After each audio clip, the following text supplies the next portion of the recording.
Well, hey there guys, what's going on tonight? Got something a little bit different. I got another multi-lock. Here's a look at it. This is going to be the TSR-50. It's the long shackle version.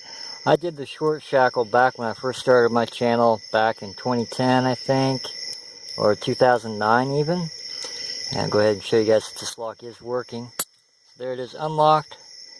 I will go ahead and lock him up. This thing's a beast. So there he is, locked up. Put him up there.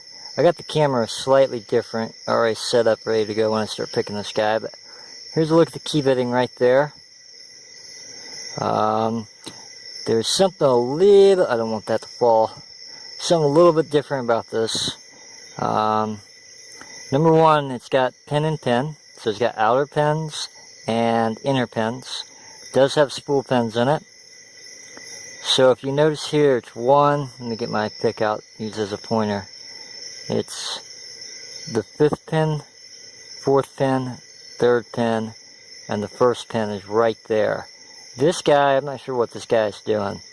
Try to show that on camera. Let me insert this in here. There's the 1st pin right there. Get this key in there. You'll be able to see this cut right here. It doesn't do anything. You see the cut? Right there, it's not hitting anything. So when I first got this lock, I thought it was a 5-pinner based off the key, but it's not. It's only a 4-pinner, but it does have pin and pin, which does make it very difficult to pick. At least for me it does. It took me a while to relearn how to pick these. So to tension this lock, I will be using my Multipick BMS-10. It's got the tampered end on it. Get that set up. And then to pick the lock, I will be using, I believe it's a left flag. Yep, that one right there. The G Pro 04 from Multipick. It's going to be this guy right here.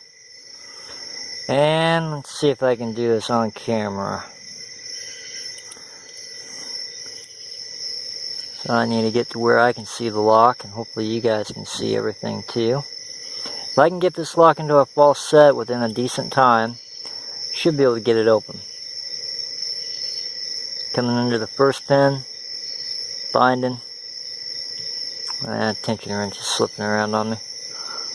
Get this all set up here. Hopefully I can get this guy open.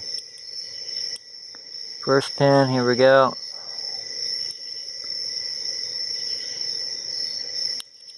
Something. Nothing on the 2nd.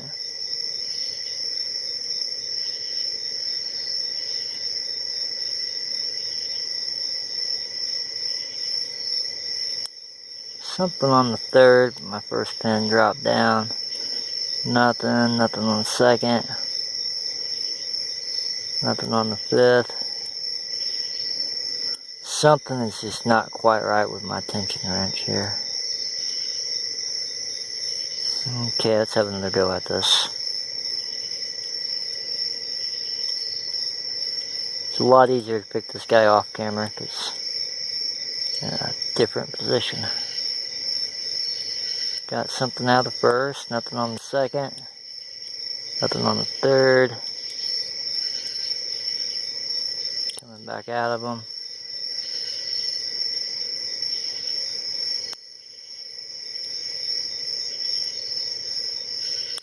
Okay, my 1st pin is binding, I got him set. I think I had to crank up the tension just a little bit. Sliding under my 2nd, got a little click out of them. Coming under the 3rd. Went way up there. Coming under my 4th now. Oop. Okay, I got a little turn on the core after I got the 4th one. Nothing on the 1st again. I'm not very precise when I pick this lock. I just go in there and start pushing up on the pins, hoping to get a false set. Something on, I don't know what that was. Lost my little false set though. Play around with pin number 4 now. I thought he was binding. I think I lost them all. Something on pin number 1, nothing on 2, nothing on 3, nothing on 4. I'll release my tension a little bit. Something on 1 again. I think I got him set. Nothing on 2, nothing on 3, nothing on 4, messing with 3 again.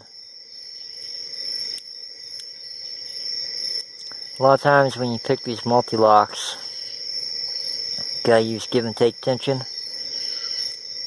Sometimes you'll overset something, you gotta let it release and you hope that it separates at the shear line. Other times, the inner pins, I believe, have serrations on them that catch the outer pins. Kind of makes them act like one giant pin, and you don't get separation at the shear line. Back of the lock again. Got a turn out of the 4th pin. Nothing. Little click out of the 2nd. Got another turn out of the 1st. That 2nd pin barely needs to be nudged. So let's see here. Got a little click out of them. Oop. Another little click out of them. Messing around with back of the lock, coming back to that 2nd pin now. We should be getting fairly close to our false set. Okay, got another deeper false set off of pin 1. I shouldn't be saying false set, it should be the same little turns on the core. Something out of pin 2 again. Oop. Okay, don't not mess with him too much. Checking the other pins in the back of the lock.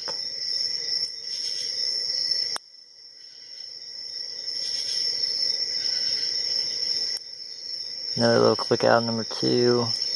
Nothing on 1.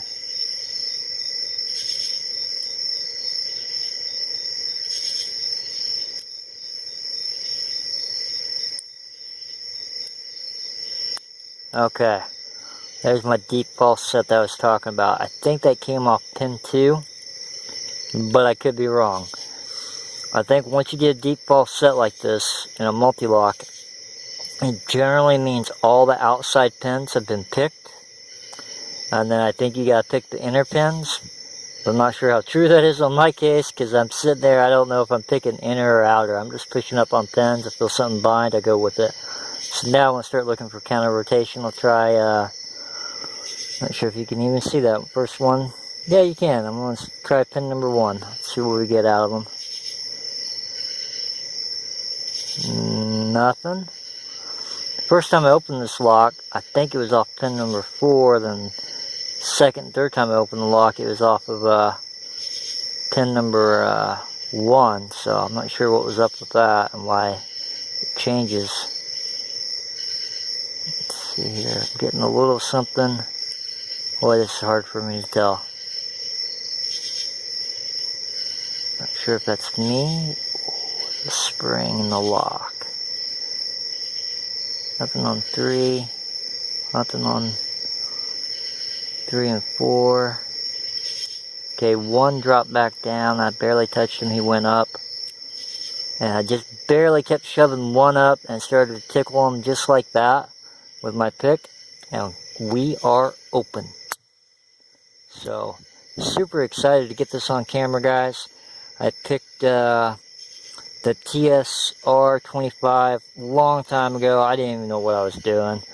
Using a Southord dimple pick set. And thought it was as cool as could be when I got that lock open. But here's the bigger brother right there. TSR-50, and we are picked open. I'm so glad to get that picked open. Go ahead and lock him back up. Put him up here and talk a little bit more about this key. So yeah, so there's a look at the key right there. That camera is not wanting to focus. There we go. Yeah, longest time I thought it was a 5-pinner. Then I started looking at the key and how it went in, and I'm not sure what that's for. It doesn't do anything to the lock, but there's pin number 4, or pin number 1, which is what got me open. But I swear the first time I got the lock open, I was messing with pin number 4, if you will. I'm not counting that as a pin. But there's a look at the key bitting right there. These deep circles are your outer pins, and these little nubs here are the inner pins. And I'm not sure what I'm picking first. I'm just going through there, pushing up on my pins. If I get a little click out of them, I move on down the road. So there's strategies to picking these. Some people will try to pick the outer pins. Some people will try to overset and then release tension, let them drop back down. But I think there's a couple torpedo pins in there where they have a ledge on the key pin, and as you let it back down, that ledge will catch. So definitely very hard to pick, but there it is. Mul-T-lock TSR-50. As always, guys, I don't want it to fall. Oh, come on. Stay there. As always, guys, thank you for watching TSR-50 picked open. If you need some if you need some dimple picks, check out Multipick. As always, guys, thanks for watching.